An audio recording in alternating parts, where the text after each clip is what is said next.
Complaints against the physical gym chain top 1,000. A senior citizen scammed out of $16 million, allegedly by a 19-year-old man. And the prime ministers of Spain and Norway are in Beijing for a visit.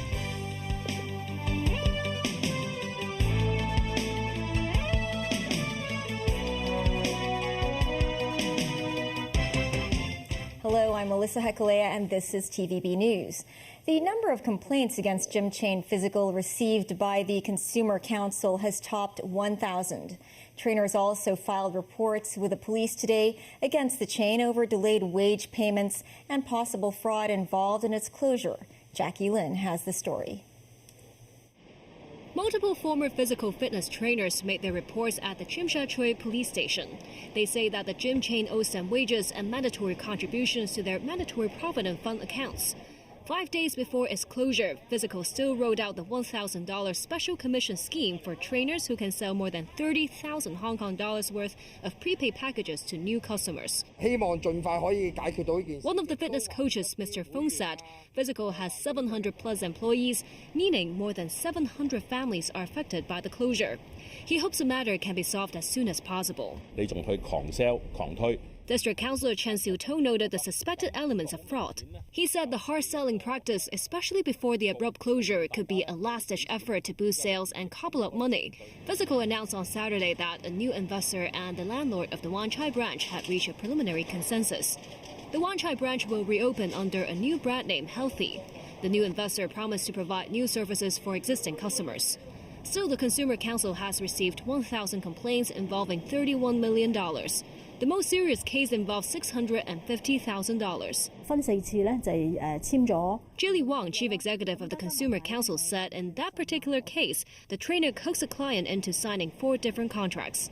Wang added Physical might have violated the Trade Descriptions Ordinance if it continues to take new customers while being aware of its financial inability to continue providing the promised services. The Customs and Excise Department earlier said it has set up a team to look into any allegations or possible violations of the Trade Descriptions Ordinance related to Physical's temporary closure. Jackie Lin, TVB News. A 74-year-old man was scammed out of $16 million. Police have arrested a 19-year-old man in connection with the case. Investigations show that the suspect is a victim of another scam in which he was asked to conduct a secret mission. Mimo Singai reports. The 74-year-old man received a phone call last month. The caller told him that he was involved in a criminal case on the mainland and had to undergo a wealth inspection. Following the scammer's instructions, the man set up 3 bank accounts. He also gave the account passwords to the scammer. He then transferred a total of $16 million to the accounts. Between August 28th and September 3rd, the money was withdrawn from the accounts. The fraudsters also visited the man in person to give him a fake confidential and investigation order after arranging him to stay in 2 hotels. Police said the purpose was to prevent the victim from contacting others, allowing the syndicate more time to transfer money. However, the transactions alerted the bank, which filed a report with the police. The elderly man only realized he was scammed after police came to him. Last Saturday, the force arrested a 19-year-old man who allegedly delivered the fake documents and arranged hotel rooms for the victim. Investigations suggest the suspect himself was also a victim of the syndicate. He was asked by fraudsters to accomplish a secret mission to make up for what was said to be his previous involvement in a mainland legal case. News 9, TVB News. A green group today said dangerous microplastics are commonly found in the bodies of wild animals in Hong Kong. Mimo Singai again. Greenpeace collected 100 samples of animal feces in 7 countryside areas between June and August 2022.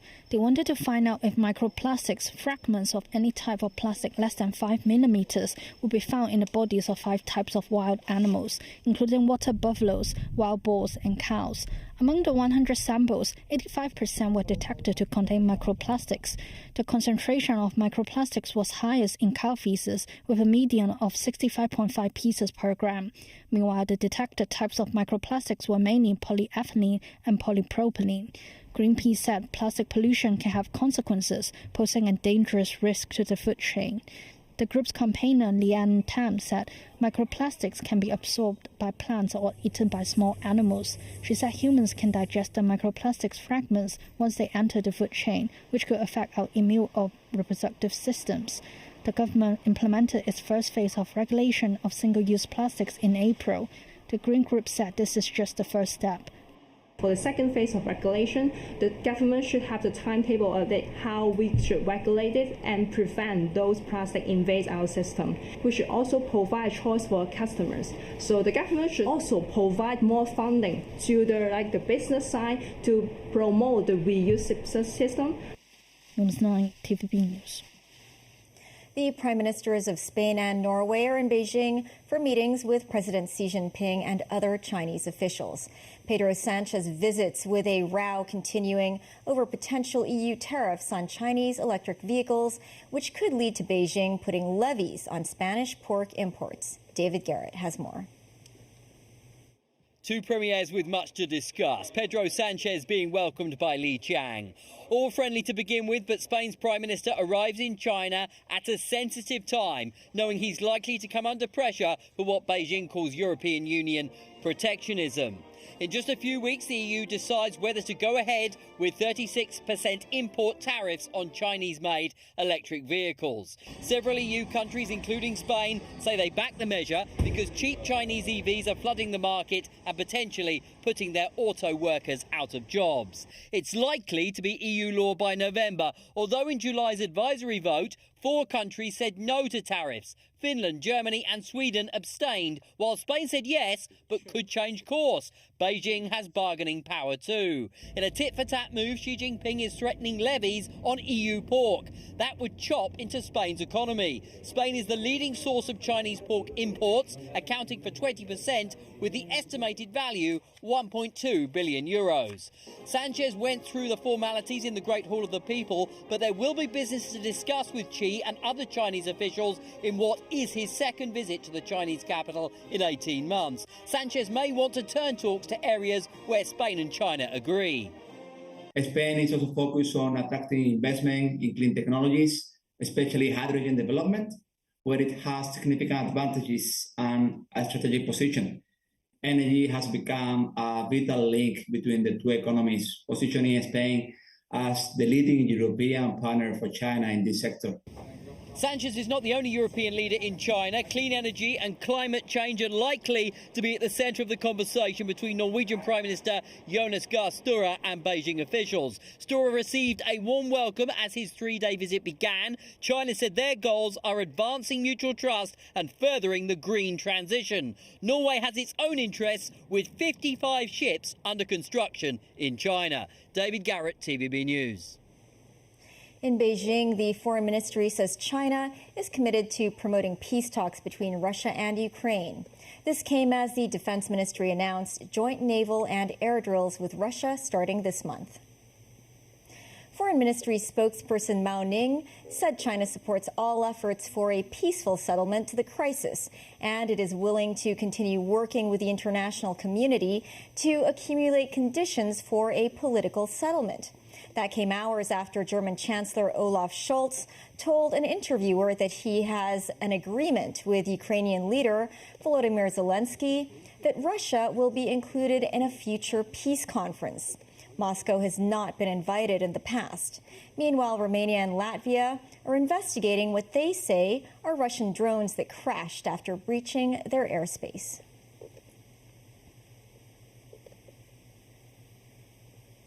A fuel tanker collided head-on with another truck in Nigeria on Sunday, causing an explosion that killed at least 48 people. The truck was carrying passengers and cattle. At least 50 of the cattle were burned alive. Search and rescue operations were underway at the accident scene in the north-central part of the country. The head of the Niger State Emergency Management Agency said the victims of the accident had been given a mass burial. With the absence of an efficient railway system to transport cargo, fatal truck accidents are common along major roads in Nigeria. Still ahead, Venezuela's opposition presidential candidate Edmundo Gonzalez lands in Spain seeking asylum. And details of celebratory events marking the Midautumn Festival.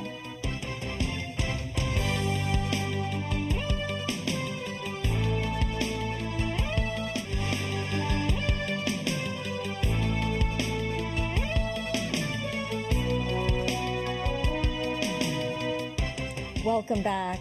Former Venezuelan presidential candidate Edmundo Gonzalez arrived in Spain Sunday after fleeing into exile as part of a negotiated deal with Nicolas Maduro's government. This as millions of Venezuelans and dozens of foreign governments see Gonzalez as the undisputed winner of the country's July 28th presidential election. His exile has dealt a major blow to millions who've placed their hopes in his opposition campaign. Tracy Furness has more. Feelings of hopelessness and distress on the streets of Caracas at the news Sunday of the surprise departure of former presidential opposition candidate Edmundo Gonzalez, who fled to Spain after being granted asylum. Unemployed Caracas resident Laura Vargas said, "I feel hopelessness. What little hope I had went with him." And 71-year-old Elizabeth Rodriguez said, "I'm very distressed, but at the same time, I think he's safe where he is. We need to keep on fighting and with faith." Opposition leader Maria Corina Machado said Gonzalez feared for his life during his stay in Venezuela. Gonzalez, a 75-year-old diplomat, was a last-minute stand-in when Machado was banned from running in the presidential race. Previously unknown to most Venezuelans, he rapidly ignited the hopes of millions in a country desperate for change after a decade-long economic freefall. Venezuela's Attorney General Tariq William Saab said his office had first-hand knowledge of the exact moment Gonzalez entered Spain's embassy in Caracas seeking asylum. "We were informed of his request for asylum under international human rights law. The governments of Venezuela and Spain agreed to grant safe passage to Gonzalez so that he could leave the national territory and take asylum granted by Spain." Spain's foreign ministry said in a statement that Gonzalez arrived at the Torrejon de Ardes military base Sunday with his wife. Gonzalez was seen by the US, the EU and other powers in the region as the winner of the disputed July presidential election. His departure came a week after Venezuelan authorities issued an arrest warrant for him, accusing him of conspiracy and other crimes. Tracy Furness, TVB News.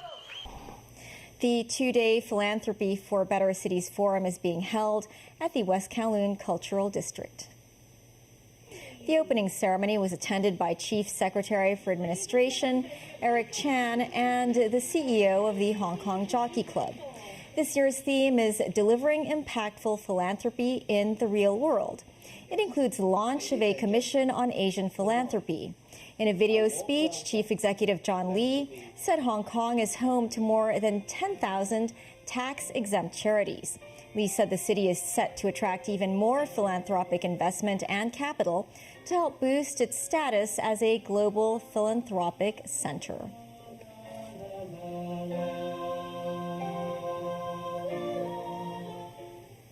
The Midautumn Festival will fall on September 17th. The Tourism Board has organized a series of celebratory events to mark the occasion. A drone show will be held during the evening of September 17th. Between next Monday and Wednesday, another Midautumn Festival ritual, the Tai Hang Fire Dragon Dance, will be staged. This year, the route for the Fire Dragon spectacle will run through Wan Sha Street and Tong Loan Road. In the Moortown Terrace temporary playground near Victoria Park, there will be a 4-meter-wide illuminated installation resembling a full moon. At 8 p.m. on September 17th, 1,000 drones will light up the sky above Victoria Harbour with festive formations, including jade rabbits.